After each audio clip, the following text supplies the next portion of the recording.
Bonjour. Bruno, je me souviens quand je t'ai connu.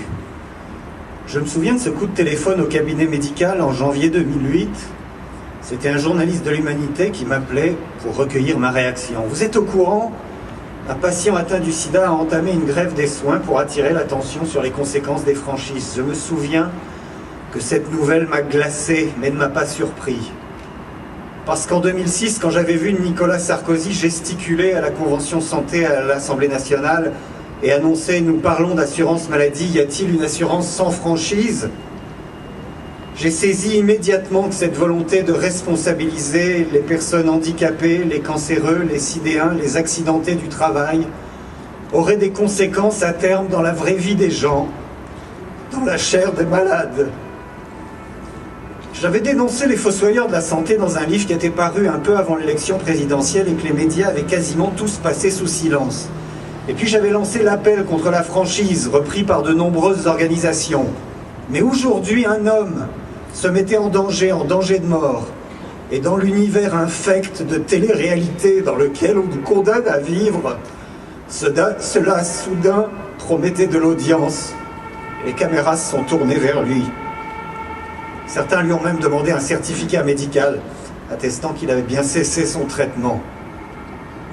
J'ai répondu à ce journaliste que j'ai dit ensuite à Bruno au téléphone quelques heures plus tard, que je ne pouvais pas, en tant que médecin, cautionner sa démarche, et que je la comprenais parfaitement. Car d'emblée, en parlant avec lui, j'ai pu mesurer à quel point sa décision était pesée, réfléchie, non pas une foucade hystérique, mais la lente maturation d'un homme qui, comme il devait le dire à Daniel Schneiderman à Arrêt sur Image, avait compris que pour des Français anesthésiés par la communication du pouvoir en place, il fallait conceptualiser la lutte. Très rapidement, je ne sais pas si vous vous en souvenez, d'autres patients ont voulu imiter son combat. Et nous avons tout fait, l'un et l'autre, pour les en dissuader. Bruno disait, le but, c'est de réveiller l'opinion publique, pas de créer des martyrs. Et il a réveillé l'opinion publique. Pendant plusieurs mois, la question des franchises sur les soins, cette taxe injuste, inefficace, obscène, sur les plus fragiles, les malades, fut au centre des discussions politiques. Bruno Pascal avait été reçu par Roselyne Bachelot avec cette voix rauque, cassée, inimitable, entrecoupée de hoquets de rire. Il m'avait expliqué qu'en fin d'entretien, la Bachelot lui avait tendrement enlacé les épaules pour lui dire « Bruno, mon petit, je vous le demande comme une mère, je vous en prie, arrêtez cette folie. » « Non mais prends-moi pour un con !» avait-il explosé de rire à ce souvenir, ayant bien saisi que ce qui se jouait alors, c'était la carrière politique de la ministre. Nous avons enchaîné les manifestations. Combien de fois nous sommes-nous retrouvés à défiler dans les rues, à protester devant le ministère de la Santé avec les quelques même 200 courageux, personnes handicapées, malades, militants d'ACT UP, médecins solidaires ou parents de malades, toujours les mêmes, toujours trop peu. Et aujourd'hui, parmi eux, combien de visages disparus. Je me souviens du jour où nous avons été reçus en petit comité par un aéropage de clampins ministériels, le type d'abrutis improductifs qui pondent par wagon des textes qu'ils ne comprennent pas eux-mêmes, sans savoir ce que ça coûtera aux malades. Ils avaient fait semblant de nous écouter en nous brossant dans le sens du poil, parlant de la difficulté d'équilibrer les finances de la Sécu, alors que la droite avait refilé la direction de l'assurance maladie à un ancien directeur d'AXA. Ils avaient tenté de nous embobiner avec le dossier médical partagé ou l'éducation thérapeutique, sans jamais aborder la question cruciale que remettait sur le tapis Bruno.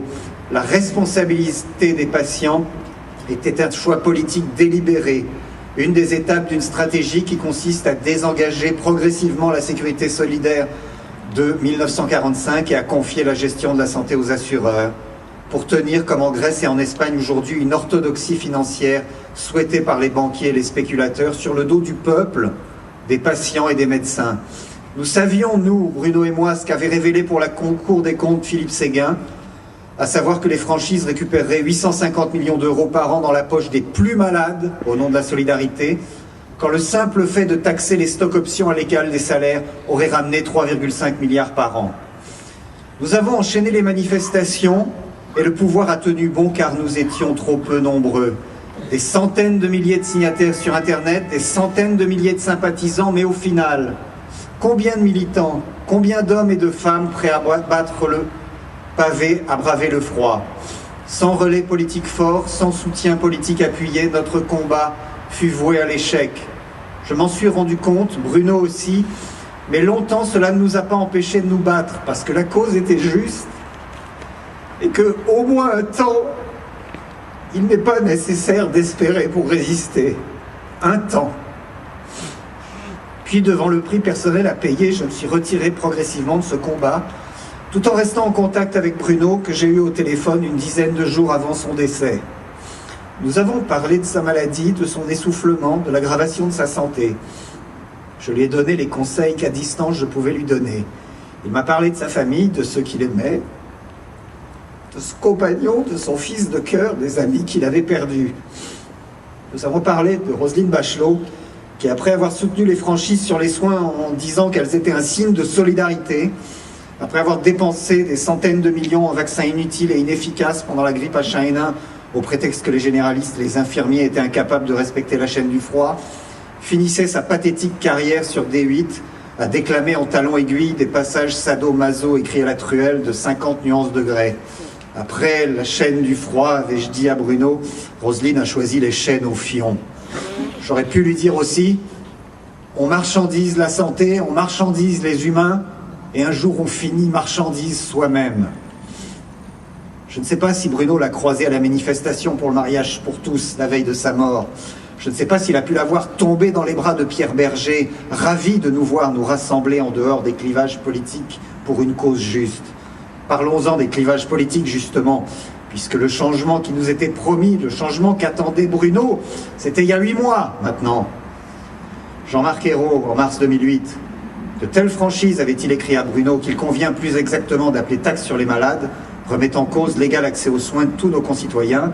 Je vous rejoins largement sur le constat que cette mesure injuste, dangereuse pour la santé et économiquement inefficace devrait être rejetée. Marisol Touraine, assise à côté de Bruno en 2009 à l'Assemblée nationale, qui lui avait dit que les socialistes n'étaient pas forcément clairs sur la question. Il n'y a jamais eu au Parti socialiste d'ambiguïté quant au rejet du principe même des franchises, et nous avons dit très clairement nous étions opposés à tout mécanisme de franchise pour des raisons sociales et de justice. Pendant sa grève des soins, François Hollande était venu voir Bruno. Il lui avait promis d'abolir les franchises sur les soins. Franchises sur les soins dont il répétait encore pendant sa campagne il y a quelques mois à une de mes interpellations. J'ai toujours exprimé ma ferme opposition à cette idée de soi-disant responsabilisation qui est en réalité une sanction et une culpabilisation du malade. Ce concept a d'ailleurs démontré sa totale inefficacité pour rétablir les comptes. Belles paroles, paroles fortes, précieux soutien. Je me souviens de ces parlementaires socialistes vent debout contre les franchises sur les soins hier, quand il s'agissait de lutter contre Nicolas Sarkozy en se servant des informations que vous, que Bruno, que moi, nous leur communiquions, en se basant sur nos combats, nos interventions, nos manifestations. Je me souviens de ces voitures de fonction qui s'arrêtaient devant le ministère de la Santé le temps d'une interview, suivie d'une tournée de poignées de main, pendant que les militants se gelaient les fesses autour de la machine à café, quand il y avait une machine à café. Vous avez tous connu cela, mais vous avez espéré. Bruno a espéré, j'ai espéré. Aujourd'hui, Nicolas Sarkozy n'est plus au pouvoir, mais son successeur, hier opposé aux franchises, et les parlementaires socialistes, hier opposés aux franchises, et la ministre de la Santé d'aujourd'hui, hier opposée aux franchises, s'en accommodent parfaitement une fois arrivés aux manettes. La taxe sur les malades leur permet de participer à l'équilibre fictif des comptes pour satisfaire le système financier international et les agences de notation. Honte à eux, qui ne savent même pas ce qu'est la honte.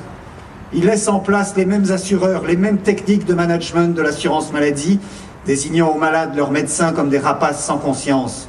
Plus grave encore, ils s'activent en coulisses pour accélérer le passage de la médecine de ville aux assureurs complémentaires en se drapant derrière la façade des mutuelles solidaires.